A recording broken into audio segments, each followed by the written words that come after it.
Good afternoon, everyone. Definitely wanted to do, to piggyback off of yesterday's post about accountability and transparency. Um, yeah, so I've also wanted to talk about the fact that, and this was on my spirit too, and I didn't get to finish it yesterday. I had some stuff to do, had to go to work, guys. But we're gonna get into the whole thing of oh, apologizing to your children. Some people don't think that they owe their kids an apology or whatever, but when we make mistakes as parents, how about you apologize to your children? You swallow your pride and apologize, because these children did not ask to be here. They didn't ask to be here. And sometimes, you hear it best said from your parents or somebody else. Heard somebody else say this, oh, I did the best I could. Well, sometimes your best ain't enough. Sometimes you choose not to do enough and you choose to do things your way, and it affects your children.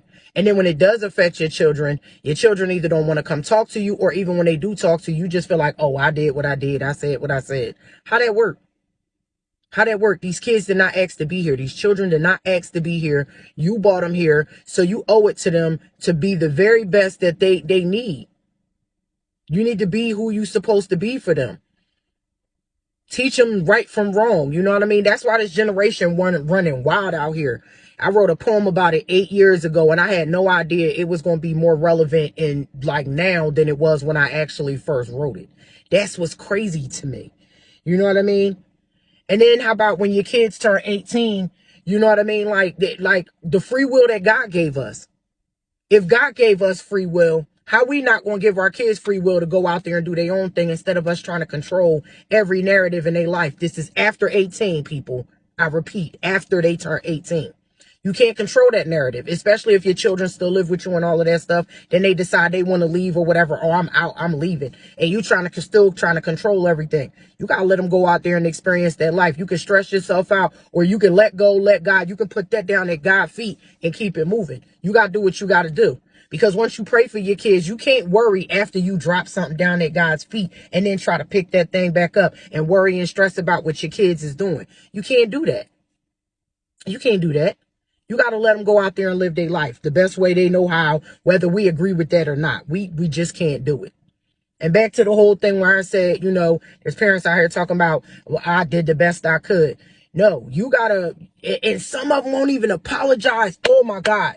That thing where, you go talk to your parent and be like, well, I feel like you did this, that, and the third. And you don't have to be disrespectful about it.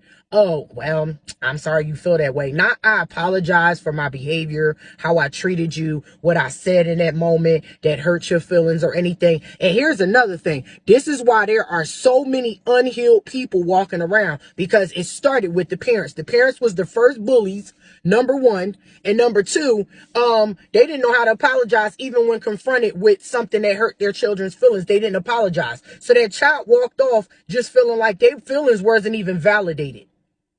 And this is why they go out in the world looking for it somewhere else. It starts with us as the parents. And I'm not saying, you're a bad parent if you did these things. What I'm saying is when you realize what you did, or if your child brings it to your attention, learn to step back from your pride. Take that pride off. Back off. Look at yourself and be able to apologize to your child, especially if it's validity in what they're saying.